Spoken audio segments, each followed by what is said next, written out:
नमस्कार। आज हम एक ऐसे चेहरे की बात करने वाले हैं जिसे आपने और मैंने, हम सब ने कहीं ना कहीं जरूर देखा है। टी-शर्ट्स पर, पोस्टर्स पर, कॉलेज के हॉस्टल की दीवारों पर।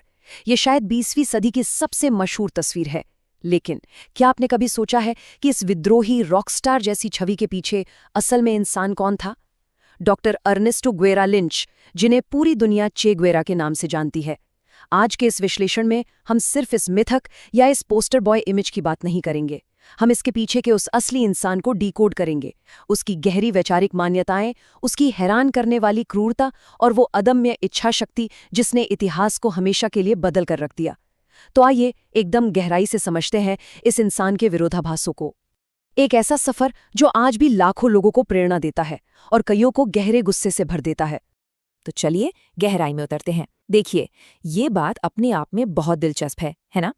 अर्जेंटीना के एक बहुत ही संपन्न, उच्च मध्यम वर्गीय परिवार में जन्मा एक लड़का, जिसे बचपन से ही गंभीर अस्थमा था, जो मेडिकल की पढ़ाई कर रहा था, वो अचानक 20वीं सदी का सबसे ध्रुवीकरण वाला, सबसे पोलराइजिंग विद्रोही प्रतीक कैसे बन गया? मतलब, एक ऐसा इंसान जिसके पास ऐशो आराम की कोई कमी नहीं थी, वो अपनी पूरी जिंदगी आराम से बिता सकता था। उसने घने जंगलों की खाक छानने और एक खूंखार गुरिल्ला युद्ध लड़ने का रास्ता क्यों चुना? ये कहानी सिर्फ एक व्यक्ति की नहीं है, ये उस दौर की राजनीतिक उथल-पुथल की भी कहानी है। इतिहास चे गुएवेरा को कभी भी एक ही नजरिए से नहीं देखता। उनके जीवन के दो बिल्कुल अलग, बिल्कुल विपरीत पहलू हैं। एक तरफ दुनिया उन्हें एक महान क्रांतिकारी नायक मानती है, एक ऐसा लिबरेटर जिसने पूंजीवादी साम्राज्यवाद और शोषण के खिलाफ अपना पूरा जीवन, यहाँ तक कि अपनी जान भी कुर्बान कर दी। लेकिन दूसरी तरफ उनके आलोचक और इतिहास के कुछ पन्ने उन्हें एक बेहद निर्मम और क्रूर एग्जीक्यूशनर के रूप में भी दर्ज करते हैं। एक ऐसा प्रशासक जिसने सत्ता में आते ही राजनीतिक विरोधियों को बिना किसी निष्पक्ष मुकदमे के बेरहमी से कुचल दिया। हम यहाँ किसी एक पक्ष का समर्थन नहीं कर रहे हैं, हम बस इन दोनों ही वास्तविकताओं को पूरी तटस्थता के साथ आपके सामने रखेंगे, ताकि आप खुद तय कर सकें। इस पूरे जटिल इतिहास को हम 6 हिस्सों में बांटकर समझेंगे। पहला, एक कट्टरपंथी का जन्म। दूसरा, क्यूबाई क्रांति।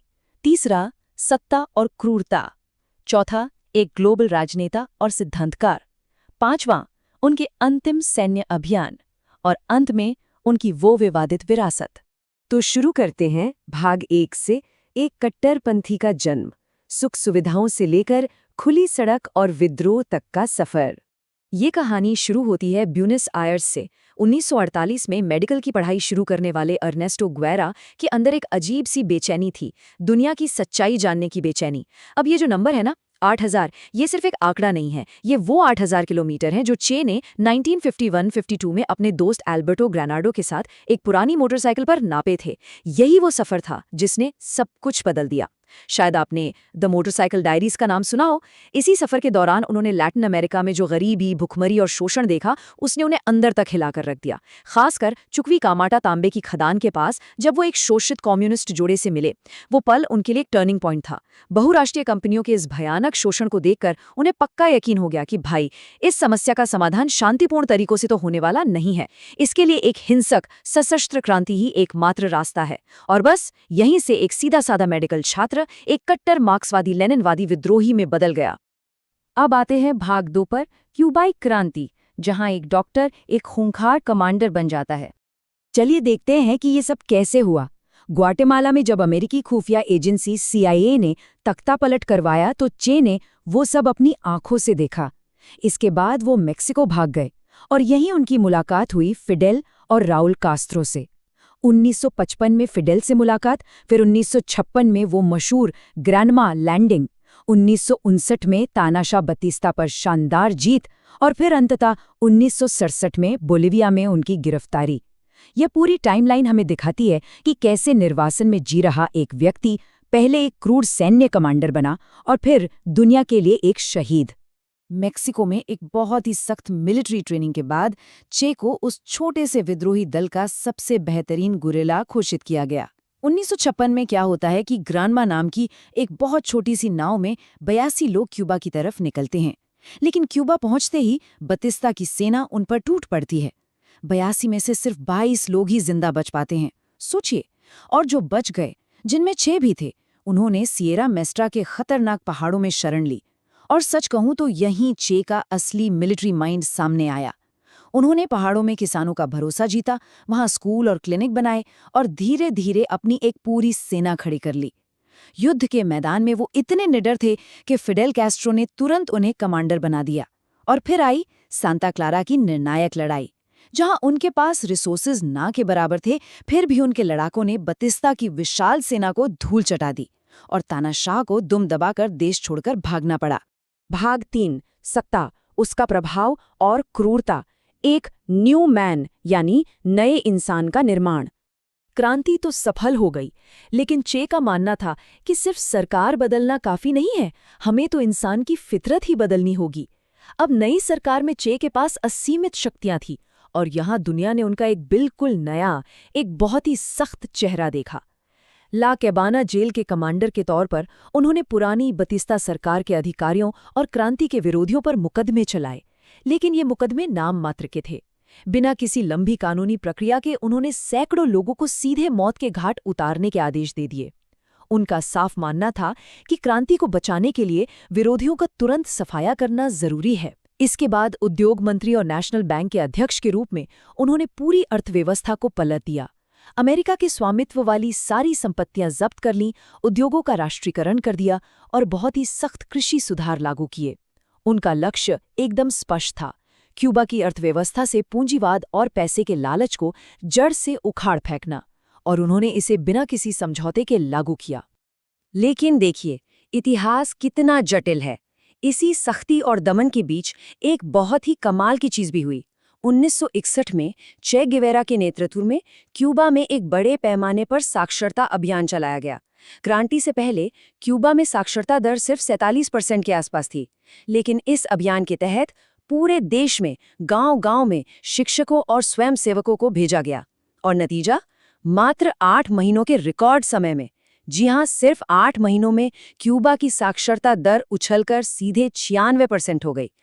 शिक्षा के प्रति उनके इस विजन ने क्यूबा को दुनिया के सबसे साक्षर देशों की लिस्ट में ला खड़ा किया। ये उनकी समाजवादी नीतियों का एक बहुत बड़ा और बहुत ही सकारात्मक प्रभाव था। पर इस शिक्षा और सुधार की एक बहुत भारी कीमत भी चुकानी पड़ी। चे ग्वेरा अपने न्यू मैन के विजन को लेकर इतने ज्यादा जुनूनी थे कि जो कोई भी उनके सख्त कम्युनिस्ट सांचे में फिट नहीं बैठता था, उसे सीधा दुश्मन मान लिया जाता था। उन्होंने क्यूबा में कॉन्सेंट्रेशन कैंप्स यानी एकाग्रता शिविर बनवाए, जहां पादरियों, समलैंगिकों और सरकार से असहमति रखने वालों को जबरन मजदूरी करने के लिए भेज दिया गया। चे का अजीब सा तर्क था कि भाई, कड़ी मेहनत करवाकर इन लोगों को अनुशासित किया जा सकता है और इन्हें समाजवाद के लायक बनाया जा सकता है। व्यक्तिगत स्वतंत्रता, वो उनके लिए कोई मायने नहीं रखती थी। उनके लिए सिर्फ राज्य और क्रांति ही सब कुछ थी। भाग 4, राजनेता और सिद्धांतकार, साम्राज्यवाद को सीधी चुनौती। अब चे सिर्फ क्यूबा तक सीमित नहीं रहे, वो क्यूबा के सबसे बड़े इंटरनेशनल डिप्लोमेट बन गए थे। उन्होंने संयुक्त राष्ट्र में जाकर ऐसे ऐसे भाषण दिए जिन्होंने अमेरिकी साम्राज्यवाद की धज्जियां उड़ा दी। लेकिन इसी बीच उन्होंने सोवियत संघ की नीतियों को भी नकारना शुरू कर दिया और गुरिल्ला युद्ध के अपने ही नए सिद्धांत गढ़ने लगे। एक मिलिट्री थिंकर के रूप में चे की सोच को समझना बहुत जरूरी है। देखिए, माओ त्से-तुंग की जो मास लाइन थ्योरी थी, वो कहती थी कि हथियार उठाने से पहले आपको आम जनता, किसानों और मजदूरों के बीच एक बहुत मजबूत समर्थन बनाना पड़ेगा। लेकिन इसके बिल्कुल उलट चे गेवेरा की रणनीति थी, जिसे बाद में फोकोइज्मो कहा गया। चे का मानना था कि एक छोटा सा लेकिन पूरी तरह से जुनूनी गुरिल्ला दल अपनी हिंसक कार्यवाहियों से पूरे देश में क्रांति की आग लगा सकता है। उनके हिसाब से क्रांति के लिए माहौल बनने का इंतजार करने की कोई जरूरत नहीं थी। वो मानते थे कि गुरिल्ला दल खुद वो माहौल पैदा कर सकता है। तो यहाँ सबसे अहम बात समझने वाली ये है, फोकोइज्मो की यही वो रणनीति थी जिसने पूरे लैटिन अमेरिका में दर्जनों सशस्त्र विद्रोहों को जन्म दिया। लोग इस आइडिया के दीवाने हो गए, लेकिन इस सिद्धांत में एक बहुत बड़ी, एक जानलेवा खामी थी। क्यूबा में ये रणनीति इसलिए काम कर गई क्योंकि वहां बतीस्ता की तानाशाही के खिलाफ पहले से ही लोगों के दिलों में बहुत गुस्सा था। जमीनी समर्थन पहले से मौजूद था। लेकिन जब चे ने इसी सिद्धांत को बिना किसी लोकल सपोर्ट वाले देशों में आजमाया, तो ये एक आत्मघाती कदम साबित हुआ। चे का ये सोचना कि सिर्फ चंद हथियारबंद लोग पूरे देश की जनता को अपने साथ खड़ा कर लेंगे, ये उनकी मिलिट्री लाइफ की सबसे बड़ी और सबसे भयंकर भूल साबित हुई।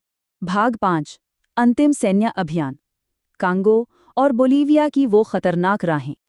अपने इन सिद्धांतों को पूरी दुनिया में फैलाने का जुनून चे पर इस कदर हावी था कि उन्होंने क्यूबा सरकार में अपने सारे बड़े पद, अपनी नागरिकता, यहाँ तक कि अपने परिवार को भी पीछे छोड़ दिया। CIA की नज़रों से बचते बचाते वो गुप्त रूप से निकल पड़े। लेकिन ये जो उनके आखिरी अभियान थे, इनका अंजाम बहुत ही खौफनाक रहा। 1965 में कॉन्गो में उनका अभियान पूरी तरह से फ्लॉप हो गया।